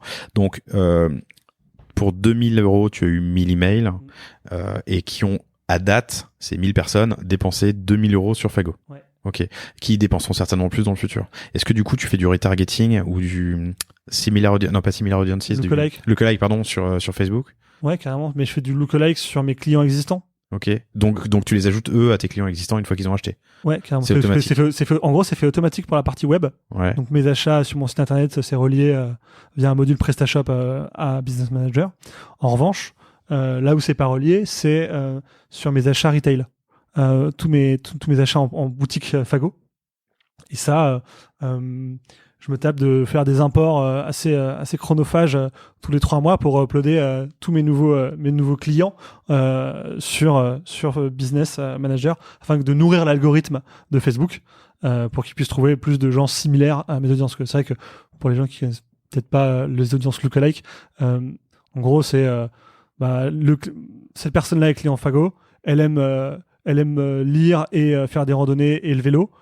Et du coup, Facebook va arriver à trouver des gens qui aiment lire la randonnée et le vélo pour leur pousser les pubs, en fait. Et des tests que j'ai fait depuis un peu plus d'un an sur la partie acquisition de Facebook, c'est ces audiences-là qui ont les meilleures performances en termes de coût par clic, de ROI. Et parfois, je me dis, attends, mais peut-être que les personnes qui aiment Roland Garros, elles achèteront Fago, mais en fait, quand je fais ces tests-là, sur les audiences auxquelles j'ai pensé moi, ça marchera toujours moins bien. Moins bien que les lookalike. Que les lookalike, ouais. Ok. Ok. Donc ça, c'était juste sur la partie lead ads de Facebook, récupération d'adresse email, mais c'est intéressant. C'est encore un test hyper récent et j'espère que ça va. On se reparle dans quelques mois. Ouais, exactement. On en parle dans quelques mois. Que ça va porter ses fruits. En fait, si ça porte ses fruits, derrière, on développe et on va plus loin encore. On met plus de billets sur la table. Est-ce qu'on peut creuser du coup sur tes canaux d'acquisition ? Ouais, carrément. Donc tu me l'as dit tout à l'heure, Facebook. Enfin, le réseau Facebook. Ouais. Le réseau Facebook. Après, en fait, pour parler du plus important, en fait, moi, je regarde ça sur Google Analytics au last click, qui a beaucoup de défauts et c'est beaucoup d'avantages, mais voilà, ça peut être critiqué. Mais du coup, quand je regarde au last click, c'est Google qui arrive en SEO, qui arrive vraiment en premier, loin devant. Et ça, je pense que c'est un gros travail fait par notre com en interne, les gens qui tapent Fago sur Google, quoi. Est-ce que tu peux expliquer ce que c'est le last click ? En gros, quand tu achètes sur Internet, potentiellement, tu as découvert la marque sur Facebook, donc tu es arrivé sur le site via Facebook. Puis 2 jours plus tard, tu y retournes parce que le blog que tu as vu, il te plaît bien. Mais là, tu y retournes via Google. Et du coup, si tu achètes en revenant via Google, ton dernier point d'interaction d'entrée, en tout cas sur le site, c'est Google. Mais en soi, Facebook a aussi participé à l'achat, vu que tu as fait découvrir la marque. Il y a la découverte, de la réassurance, il y a le last click qui est la dernière intention d'achat qu'on a. Exactement. C'est hyper intéressant de connaître ces canaux. Ouais, exactement. Et du coup, chez nous, Google, c'est 30%. Donc SEO, c'est ton premier canal de... historiquement. Ok. Et comment vous le travaillez ? Alors moi, j'ai mon premier stage. Quand j'ai commencé dans le digital, j'étais commercial en agence, en marketing, en SEO en fait. Donc, du coup, je faisais des pré-audits de sites internet. Enfin, j'avais la chance de bosser avec plein de geeks du SEO. Et notamment, j'avais mon maître de stage à l'époque avec qui je suis resté en contact et je suis bien pote. Et quand je suis arrivé chez Fago, je lui ai dit, mec, là, j'ai un job qui est cool. J'ai envie de briller un peu. Est-ce que tu peux me sortir une petite roadmap d'actions priorisées sur 1 an ou 2 ans de choses à mettre en place pour aller augmenter ma visibilité SEO, quoi. Et comment j'ai travaillé, en fait, il y a le SEO, ça repose sur 3 choses. Le technique, le sémantique et le linking. Donc le technique, c'est est-ce que ton site est bien pensé pour être bien lu par les moteurs de recherche. Le sémantique, c'est est-ce qu'il y a du contenu, des mots sur ton site qui sont en corrélation avec ce que les internautes cherchent. Le dernier, le linking, c'est est-ce que il y a d'autres sites plus référents que toi qui font des liens vers ton site. Exemple, un site média puissant comme Le Monde ou Le Figaro qui fait un lien vers ton site, bah ça t'apporte de la crédibilité aux yeux de Google. Du coup, en fait, moi, en arrivant chez Fago, j'ai mis en place quelques quick wins. Tu vois, des trucs comme on n'avait pas de balise H1 sur notre homepage et sur nos pages produits, enfin, un peu des b.a.-ba, et donc ça, je l'ai mis en place avec l'agence. L'amélioration du temps de chargement fait aussi beaucoup pour aller chercher un meilleur SEO. Donc ça, c'est vraiment les conseils basiques. Et après, ça se joue beaucoup autour de la sémantique du contenu que tu mets. Et c'est là aujourd'hui où chez Fago, j'ai un peu plus de mal à y aller. Pourquoi ? Parce que en fait, nous, notre collection, elle se renouvelle tous les 6 mois à 80%. Donc c'est-à-dire que tous les 6 mois, j'ai ta conception rédaction, quoi. C'est ça. Tous les 6 mois, je dois faire ma conception rédaction et c'est dur du coup de capitaliser. De capitaliser, et surtout sur la mode en fait. Sur un t-shirt blanc, c'est impossible pour moi Fago de me positionner sur t-shirt blanc parce que derrière t'as des Kiabi, des La Redoute, des Sarenza, des Zalando qui eux ont des équipes de je sais pas combien de concepteurs rédacteurs qui sont en train d'écrire sur t-shirt blanc sur 90 pages et nous web chez Fago on est 3, donc si tu veux, c'est pas possible de concurrencer ces équipes-là. Oui, puis c'est pas la bonne bataille en plus. D'aller se positionner sur t-shirt blanc, c'est t-shirt blanc responsable ou voilà, il y a d'autres sujets, quoi. Et du coup, voilà comment on travaille le SEO à date chez Fago, notamment des quick wins techniques. T'as dit 30%, c'est 30% du trafic et des conversions. 30% des conversions. C'est assez stable entre trafic et conversion. Donc 30% Google.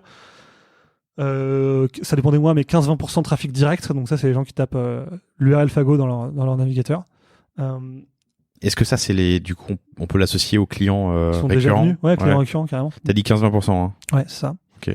On a le SIA, donc le paid search de Google, et d'autres plateformes comme Bing et Ecosia. Et là, vous dépensez combien ?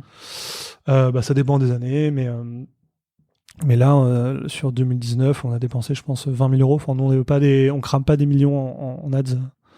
20 KE en 2019, et t'as une idée de ton retour sur dépenses publicitaires, je sais pas comment dire en français. Ouais, si, carrément. Return on ad spend. Ouais. Alors là, je l'ai pas en tête, mais ce qu'il faut bien avoir en tête sur Google, c'est il faut bien différencier ton trafic marque et ton trafic hors marque. Donc en fait, quand tu me payes 1 centime pour quelqu'un qui tape juste Fago, F-A-G-O sur Google, de quelqu'un qui tape chaussures recyclées vertes. Et du coup, mon constat chez Fago, c'est que, et je pense que c'est sûrement pareil pour pas mal de marques, c'est que le trafic marque de la partie SIA, c'est 95% des conversions, quoi. Donc les gars qui ont tapé Fago, FAGUO, tu payes 1 centime du clic parce que tu as optimisé bien ta stratégie d'achat. Mais c'est 95% des transactions. Donc sur les 20 000, il y en a 19 000 qui sont des gens qui ont tapé Fago dans Google, quoi. Que t'es obligé d'acheter aujourd'hui. T'es obligé d'acheter parce que Google a tellement bien géré Google et Chrome et tout ce qui. Et en fait, même on a fait le test de l'arrêter en se disant, mais en fait, les gens qui tapent Fago, pourquoi, même si c'est 1 centime, en fait, c'est la logique de pourquoi payer pour quelqu'un qui cherche. Qui sait où il veut aller. Sait où il veut aller, en fait. C'est juste pour être. Du coup, en mars 2019, on a décidé de l'arrêter pendant 1 mois, de voir ce qui se passait, en se disant, en fait. On travaille un peu le SEO, on devrait ressortir dessus. Et en fait, le trafic SEO n'a pas tout absorbé. Et du coup, on a perdu une part de... Sur Fago, t'es en numéro 1 quand même ? Ouais. En organique ? Ouais, quand même. Mais du coup, il y avait de la concurrence. Il y avait d'autres acteurs qui enchérissaient, parce que du coup, on a le wholesale, on a des revendeurs physiques, mais aussi des revendeurs Ah oui, d'accord, il n'y a pas que la concurrence. Ok. Je disais que j'étais branché à la Redoute, par exemple, en dropshipping. Et eux, parfois, du coup, ils enchérissent aussi un shopping sur Fago. Sur le mot-clé Fago, ouais. D'accord. Mais quand t'achètes du Fago, t'es quand même devant la Redoute ? Ouais. Après, ça dépend. 1 centime du clic ? Ouais. En fait, oui, parce que pour Google, j'ai bien plus de pertinence. Quand t'es Fago et que t'achètes Fago. C'est donc, tellement malin. Donc le SIA, c'est le troisième canal. Après, il faut que ça dépend, ça varie, ça dépend selon les mois, mais il y a aussi le CRM, donc nos emails, qui représentent 15% aussi. 15% des conversions. 15% du trafic et des conversions, ouais. D'accord. Et le SIA, du coup, c'est dans les mêmes ordres ? Un peu plus, ouais. Ça se talonne à chaque fois, ça se joue à 1%. Moi, j'aimerais bien que parce que j'ai lancé le CRM chez Fago en 2018, donc j'aimerais bien que le CRM rapporte plus que le SIA. Ça préfère coûte me dire moins que tout le contenu qu'on fait sur nos emails, où on essaie d'être hyper intéressant avant d'être intéressé, et d'ailleurs, rapporterait plus que le SIA, mais pour le moment, c'est pas le cas. Pour faire un petit focus là-dessus, c'est quoi la stratégie? La fréquence et le contenu de vos newsletters? Ouais, carrément. Bah ça, en fait, ça dépend des périodes. En fait, si on est solde ou hors solde, pendant les soldes, on va avoir une pression commerciale un peu plus importante avec 2 emails par semaine. Et dans les périodes, et dans les périodes hors solde, là, on est à 1 email par semaine. Mais ce qu'il faut comprendre, c'est qu'on se force jamais à parler pour parler. En fait, tu vois, je me dis pas, tiens, qu'est-ce que je vais raconter dans l'email de ce week-end. En fait, j'ai un calendrier de com. Bien chargé et bien fourni en fait en actualité et en fait dans mes emails moi je me dis toujours comment je vais pouvoir être intéressant pour que le mec ouvre mon email et se dise ah j'avoue c'est cool cet email tu vois et parce que ça c'est le nerf de la guerre je pense c'est la délivrabilité c'est ton taux d'ouverture ton taux de clic dans l'email et comment arriver à ressortir de ça et ça se travaille par différentes choses la première étant l'objet de mail pour ressortir pour donner envie être un peu intriguant mais de quoi il me parle là, tu vois, pour aller faire ouvrir la personne. Mais aussi le contenu, le ton que tu mets, et c'est pour ça que je disais que au début de l'interview que Joux était une inspi parce que en fait c'est la manière dont tu écris va beaucoup jouer sur la fidélité de ton audience CRM quoi. Et quand tu as un ton qui est sympa, qui est parlé, des phrases qui sont courtes, bah tu vas plus capter l'attention que si t'as des phrases fleuves. Je regarde le dernier ou l'un des derniers que j'ai reçu, c'est juste le début d'une histoire. Ouais. Ok. Et ça, vous l'envoyez aux clients et aux gens qui n'ont pas acheté encore, aux prospects? Alors, il faut distinguer deux choses. Typiquement, le début d'une histoire, ça fait partie d'un scénario automatique. Ouais. Parce que tu viens de t'inscrire à la newsletter. Ah, ok, d'accord. Et du coup, c'est pas la même chose que l'email que je vais envoyer, par exemple, ce dimanche, où j'annonce une collection capsule dans ma collection. Et du coup, il y a deux choses. Donc, tu as le CRM Automation, qui est ça, en fait. Donc, tu viens de t'inscrire à la newsletter, paf, tu reçois le début d'une histoire. Quel outil pour l'automation? Nous, on travaille avec Splio, SPLIO, qui est très fort sur les retailers. Et en gros, pour nous, c'est 3 choses. C'est notre base de données CRM. Donc, dessus, on a tous nos tickets de vente web et retail qui remontent. Toute notre base de données clients. Toi, Laurent, tu as acheté dans la boutique du Marais le 15 juillet 2017 une paire de chaussures. Ça remonte. Donc, c'est un maxi CRM omnicanal? C'est un maxi CRM omnicanal, ouais. Ça coûte cher? Ça a un coût d'un outil, mais qui offre pas mal de fonctionnalités, ouais. Et vous en avez testé d'autres avant de vous arrêter sur Splio? Avant, on était sur Mailchimp. Ouais, mais qui était que web. Et du coup, bah, et qui coûte une fortune en plus, non? Et qui coûte, j'avoue, je sais pas, parce que ça, c'est. En gros, quand je suis arrivé chez Fago il y a 2 ans, moi, j'ai validé les maquettes Splio et lancé le premier email. Mailchimp, j'ai jamais trop mis les mains dedans, pour être honnête, ni dans la facturation de l'outil. Mais du coup, ouais, donc Splio, c'est notre base de données CRM, notre routeur d'email. Quand je fais partir un email ce dimanche, je me dis attends, je vais faire partir aux gens qui n'ont pas acheté, enfin à ma base de données, moins les gens qui ont acheté dans les 30 derniers jours, parce qu'ils viennent d'acheter, donc je ne vais pas les harceler d'email, moins les gens qui ont reçu déjà un email dans la journée, parce que potentiellement, je sais pas, c'était ton anniversaire, ou alors tu viens de t'inscrire et tu viens de recevoir le début d'une histoire et j'ai pas envie de t'envoyer 2 mails dans la même journée. Donc voilà, ça permet de router les campagnes.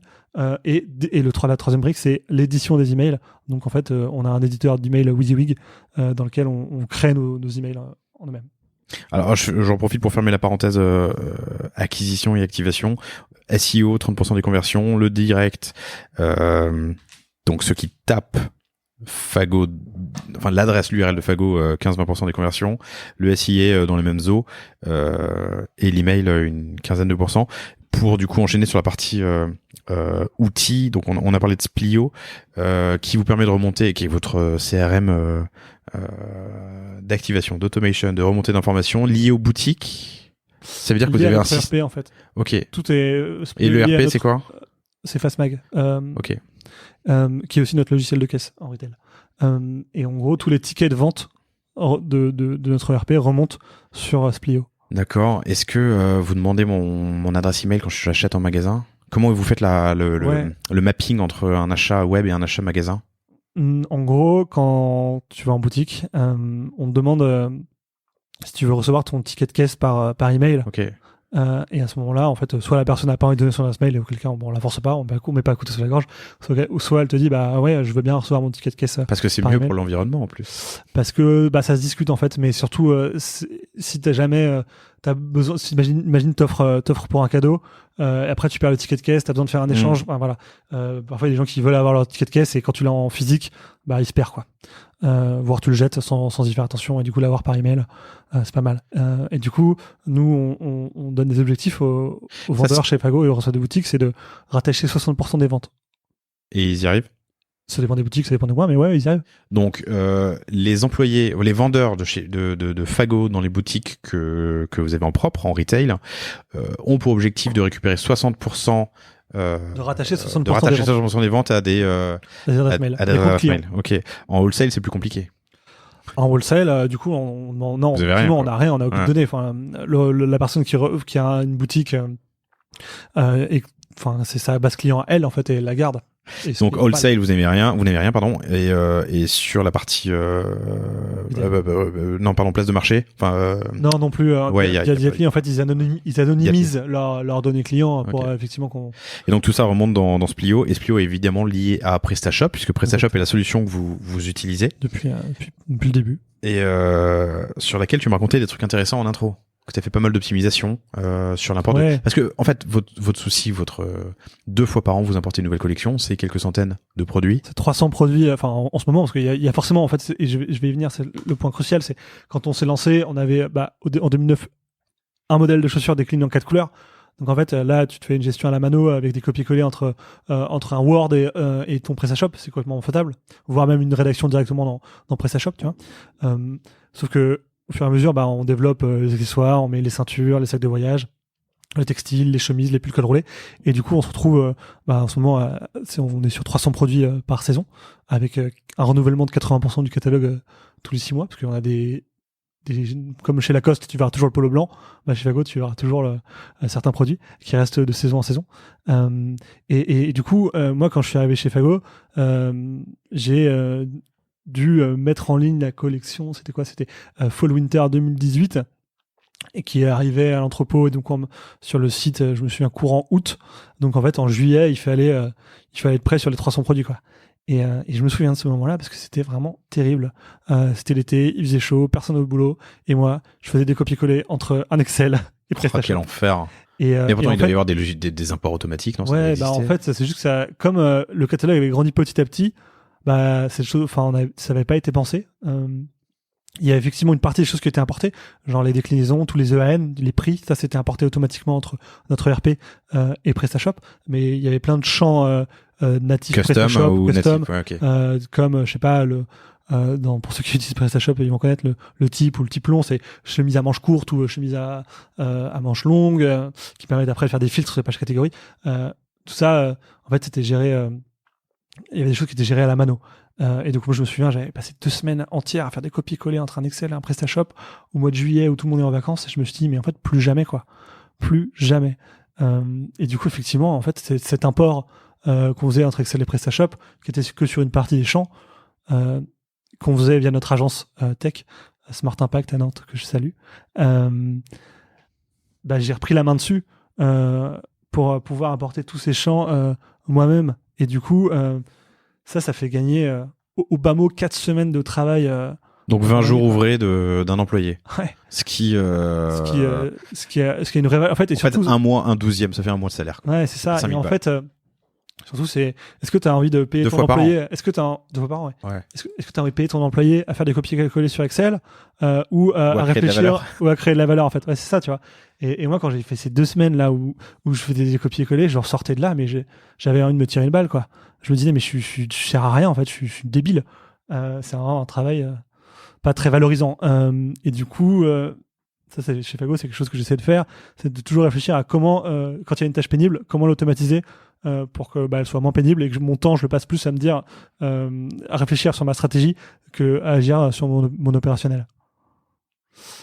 Et du coup, les imports de catalogue via Excel sur PrestaShop, c'était un moyen, mais après il y en a d'autres. Moi, j'avais un outil de pop-up sur mon site avant Et j'ai décidé d'en changer parce que Sur mon site, c'est Fago, on est Ouais, d'accord. sur mon Tu te site Fago, l'appropries vraiment, quoi. c'est mon petit bébé, moi. Ouais. Sur mon site Fago, j'avais un outil de pop-up, sauf qu'il n'était pas lié à mon CRM Splio. Et du coup, 2 fois par mois, je faisais des imports à la mano, en téléchargeant un CSV de la solution, en le réimportant sur Splio au bon format. Enfin bref, c'était 2 fois par mois, 30-45 minutes de taf. Et c'était pénible, quoi. Et du coup, je me suis dit, bah, faut que j'arrête ça, en fait, faut que je trouve une solution. Et du coup, bah, j'ai changé d'outil de pop-up. Je travaille avec Wisepops. Wisepops, ouais. donc on a déjà abordé sur ce podcast, je ne sais plus avec qui. Donc ça, c'est ton outil de pop-up. Ouais, mon outil mais de pop-up. que tu peux faire des scénarios en fonction, je sais pas, du temps, du nombre de visites. Ouais, carrément. Tu peux dire, ouais, bah, je déclenche. Et c'est là aussi une des forces de cet outil-là. C'est, imagine, tu as un UTM email. C'est que la personne a cliqué sur ton email et est venue. Et ben moi, je peux, grâce à Wisepop, dire, OK, bah, je lui montre pas quelque chose pour qu'elle me donne son email, parce qu'en fait, je l'ai déjà, en fait. Et ça paraît être très logique, mais en termes d'expérience utilisateur, enfin, moi, je trouve que ça, je suis peut-être,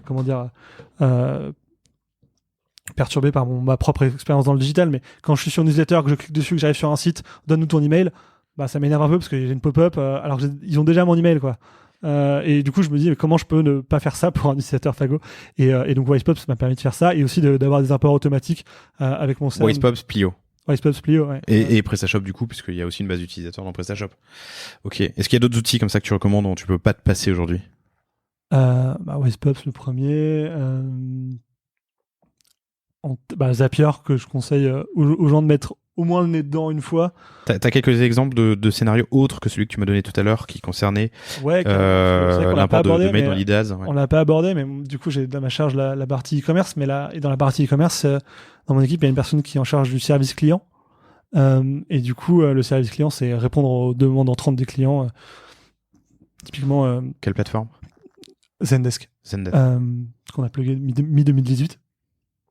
Et donc, une grosse partie de son boulot, c'est répondre aux demandes entrantes des clients, que ce soit en avant-vente ou en après-vente, parce que en avant-vente, ça peut être une question sur est-ce que ce modèle-là, vous l'aurez en 37 et là, on pourrait dire bah oui, non. Parfois, on a des gens qui demandent oui, dans quelle boutique c'est disponible, ce produit-là, et on trouve la solution.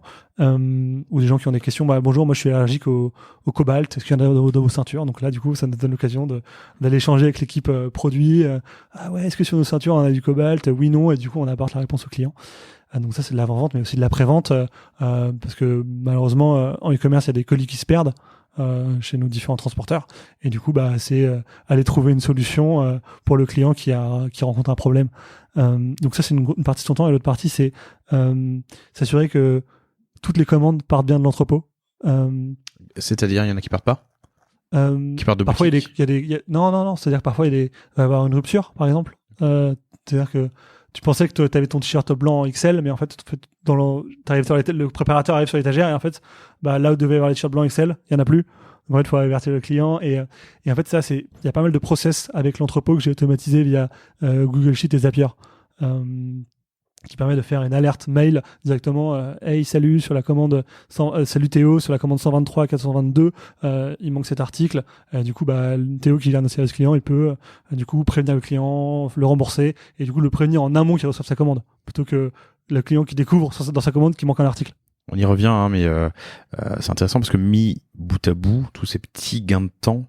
Ce qui est une évidence pour plein de gens, mais pas forcément pour tout le monde. Mais quand on y réfléchit, je sais pas, t'économises peut-être 6 mois de salaire. Ouais, t'économises 50 000 balles à la boîte, quoi. Peut-être pas autant, mais en fait, ouais, c'est ça carrément le truc. Et tu vois, un autre point d'optimisation et d'automatisation, c'est la gestion des retours dans PrestaShop. Et dans notre ERP, c'est avant quand je suis arrivé chez Fago, un retour, c'était en étant concentré 1 minute 30 à gérer. Sauf que pas pendant les périodes post-solde, potentiellement, tu as 60 retours dans la journée. Donc, tu peux y passer 1 à 2 heures. 3 heures. 1 à 2 heures à faire des remboursements. Et les remboursements, c'était des clics dans PrestaShop et des clics dans l'ERP pour remettre en stock dans l'ERP et des clics sur la plateforme de paiement pour effectivement rembourser le client. Et ça, du coup, j'ai automatisé ça avec un dev. pour qu'un retour qui maintenant prend 15 secondes, quoi. Et du coup, tu te dis, en fait, j'ai 3000 retours dans l'année, du coup, tu fais 3000 fois 45 secondes économisées, enfin bref. Et après, effectivement, ça te fait des grosses, beaucoup de temps, en fait, gagné. Et surtout, en fait, c'est ce que je reviens là-dessus, c'est, je préfère que Théo, il bosse sur, comment il va améliorer ses macros dans Zendesk pour mieux répondre aux besoins des clients, ou même ce que je fais en ce moment, c'est le faire évoluer sur une partie qui n'était pas à sa charge avant, qui était la gestion du contenu sur le site, par exemple améliorer les CGV du site, des choses qui le concernent directement. Et du coup, lui, ça lui permet de monter en compétence sur WordPress, qui est notre CMS pour la partie contenu, parce qu'on a un mix PrestaShop WordPress. Ça lui permet de monter en compétence là-dessus, en fait. Et je préfère avoir quelqu'un dans mon équipe qui passe son temps à me poser des questions sur attends, mais Martin, dans WordPress, comment je mets en gras ça, ou comment je peux mettre un lien qui redirige sur une nouvelle page, qu'une personne qui passe son temps à cliquer un peu bêtement, faire des copier-coller. Exactement. Pourquoi, quand t'es arrivé, alors on termine là-dessus, après je te poserai deux questions qui sont est-ce qu'il y a eu une gamelle et est-ce qu'il y a eu le tipping point, une accélération rapide, mais dernière question là-dessus, quand t'es arrivé, c'était déjà PrestaShop? Quand je suis arrivé, c'était déjà PrestaShop, et si je dis pas de bêtises, c'est PrestaShop depuis le début. Depuis parce que WooCommerce marche bien avec WooCommerce. Ouais. Pardon, qu'est-ce que j'ai dit? Ouais. WordPress marche bien avec WooCommerce, mais on peut très bien faire du WordPress avec du Presta aussi sur la brique e-commerce. Ouais, quand on s'est lancé en 2009, honnêtement, PrestaShop avait complètement le vent en poupe. Comme aujourd'hui, on entend plus parler de Shopify. Et du coup, quand on s'est lancé, tout le monde parlait de PrestaShop, donc tu te lances dessus, quoi. Et pourquoi on fait un mix WordPress Presta? C'est que Presta, en tout cas, nous, on a sur la version 1.6. Sur la partie CMS, c'est assez limité, quoi. C'est la partie gestion de contenu, effectivement, c'est un peu limité. Et du coup, la partie WordPress nous permet de gérer notre homepage et nos pages de contenu, et que j'invite tout le monde à aller regarder sur notre mission et nos engagements pour réduire nos émissions de CO2. Là, on peut mettre énormément de contenu qu'on peut mettre en page de manière intéressante, quoi. Plus de liberté. Est-ce que vous vous êtes planté un jour et qu'est-ce que vous avez appris? Ouais, est-ce qu'il y a une belle gamelle? Carrément, c'est ma gamelle, donc elle est très cool. Donc c'est bien, tu l'assumes, je l'assume bien. En gros, c'était les soldes de 2018. On venait de se lancer avec Splio et du coup, il y avait certaines spécificités que j'avais pas forcément, et notamment l'email pour annoncer le premier jour des soldes, qui est quand même un email assez important, parce qu'il génère beaucoup de trafic et beaucoup de chiffres. J'étais la veille jusqu'à 19h à le paramétrer, et je l'ai reparamétré trois fois pour changer un paramètre. Aujourd'hui, j'ai oublié lequel c'était, mais voilà, en fait, j'étais la veille à 19h en train de paramétrer un email, et en fait, la dernière fois où je l'ai paramétré, j'ai oublié de cadencer l'email. C'est-à-dire que au lieu d'envoyer 90 000 emails sur la journée, je les ai envoyés tous à 8h du matin. Ah là là, t'as planté le site? Et du coup, le site a planté. Du coup, c'est cool de commencer le solde avec le site qui plante quand ça fait moins de 2 mois que t'es dans la boîte. Tu te dis, waouh, cool. Et du coup, c'était une belle plantade. T'étais encore en période d'essai en plus. Ouais, non, je pense que je venais de valider, mais bon, même que tu sois en période d'essai ou pas, t'es quand même pas très fier de faire planter le site. Donc j'avoue, ça, c'était une belle plantade. Mais en même temps, il reboot rapidement. Ouais, on a réussi à le rebooter dans la journée. Il y a eu peut-être 4-5 heures de battement. Vous avez été sans site pendant 4-5 heures? Non, en fait, on a eu un site, mais très, très, très, très lent. Il a fallu redémarrer le serveur et tout.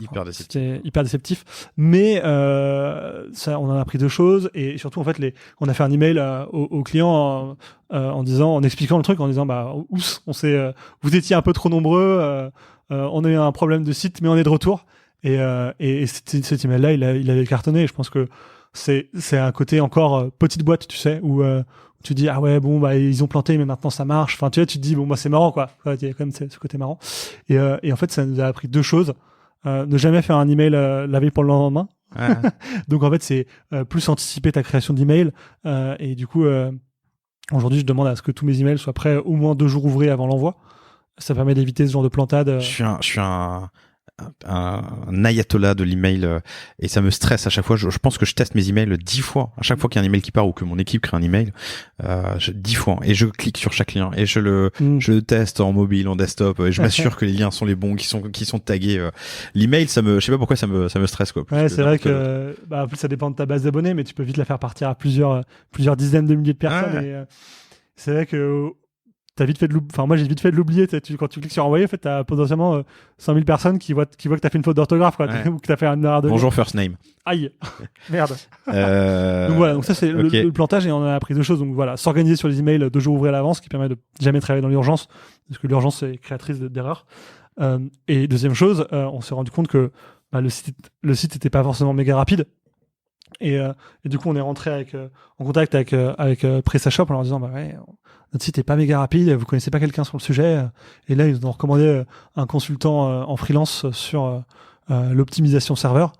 Et du coup, on a travaillé avec cette personne et notre agence tech à Nantes pour optimiser notre site. Et en gros, c'était pour faire c'était très très technique. C'était assez cool. J'avoue qu'il y avait pas mal de choses qui m'échappaient, mais pour vulgariser, en gros, on a mis en place une gestion du cache sur le site. Et le résultat est flagrant. C'était moins 1 seconde de chargement sur le site, quoi. Moins 1 seconde. Moins de 1 seconde de chargement. Non, moins 1 seconde. On passait de 4,3 secondes à 3,3 secondes, d'accord. par exemple. Ouais, moins 1 seconde juste pour la gestion, avec la gestion du cache. T'as une idée du coût que ça vous a Ouais, carrément. coûté? C'était une mission en one shot avec ce consultant, et de mémoire, c'était 6 000 euros pour gagner 1 seconde. Pour lui. Pour lui, ouais. Parce qu'après, il y a un impact technique, il faut les faire, ces recommandations. Ah Ou oui, c'est lui qui faisait c'est les lui recos? qui l'a fait aussi. Ah, c'était un consultant je sais technique. que mon Quoi. agence, donc peut-être un peu plus, mais Ok. on va dire dans ces eaux-là, quoi. 6 000 balles la seconde. C'était pas cher avec le recul, hein. C'est pas cher. Ça vaut le coup, surtout, quoi. Du coup, en fait, voilà. ok. Donc, du coup, plantade, mais meilleur process sur la partie CRM et site plus rapide. Donc, au final, gagnant. Et c'est une question que je pose d'habitude plus tôt dans l'entretien, mais du coup on va finir avec ça, on va finir j'espère en beauté. Est-ce qu'il y a eu quel a été le tipping point de la croissance? Est-ce qu'il y a eu un moment, une inflexion forte de la croissance, et à quoi est-ce que tu peux l'attribuer? Moi, je pense qu'il y en a 2 des tipping points qui sont pas si éloignés que ça. 2015, ouverture de la première boutique. Aujourd'hui, on en a 25. Bientôt, on en aura 40. Ça te permet de gagner en notoriété, en fait, énormément. Pour moi, c'est le premier tipping point. Et de manière parallèle, c'est aussi en 2015 qu'on a lancé les collections textiles chez Fago. Et ça, je pense que ça a été un deuxième relais de croissance, la partie textile chez Fago, qui aujourd'hui est totalement aboutie avec un vestiaire complet. À l'époque, c'était juste un sweat et un t-shirt. Mais je pense que ces 2 points-là, un peu pas simultanés, mais en même moment, nous ont permis de Donc approfondir la gamme et ouvrir des boutiques retail. Ok.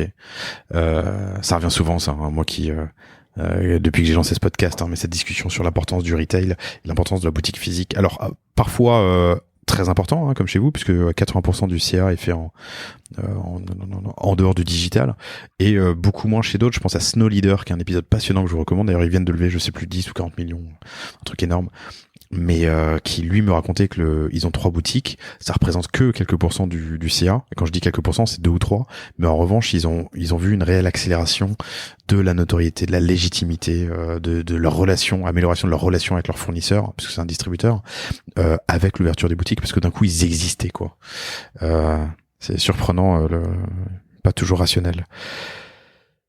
Martin, je m'étais noté comme sujet à aborder absolument la distribution et l'omnicanal, lead ads, PrestaShop et l'optimisation et les objectifs RSE. Je crois qu'on les a tous abordés, et bien d'autres. Ça fait 1h20 qu'on enregistre. Je suis désolé, chers auditeurs, parce que je m'étais promis de faire, mais en fait, ils dépassent tous, donc faire des épisodes de moins d'1 heure. C'était passionnant. C'est pour ça que l'enregistrement était si long. Martin, merci énormément d'avoir accepté l'invitation et d'avoir été si transparent. Mais merci à toi de m'avoir invité. C'est vraiment cool de ta part. C'était vraiment un plaisir d'être là. Ça sortira dans le mois. On est en mars 2020 et je me réjouis déjà des retours que je vais avoir sur cet épisode. Merci à vous tous d'être toujours aussi fidèles et je vous dis à très bientôt. Merci d'avoir écouté cet épisode du panier. J'espère qu'il vous a plu. Si c'est le cas, et même si ce n'est pas le cas, abonnez-vous pour ne rater aucun épisode. Parlez-en autour de vous et laissez-moi un commentaire sympathique sur Apple Podcast. C'est ce qui m'aide le plus à remonter dans les classements. N'hésitez pas non plus à le partager à chacun de vos contacts dans le business. Chaque nouvel auditeur intéressé est une victoire. Si vous avez besoin d'un accompagnement tech et créatif, que ce soit pour votre site internet, votre stratégie de contenu ou d'inbound marketing, n'hésitez pas à me contacter à l'adresse lepanier@causavostra.com. À bientôt.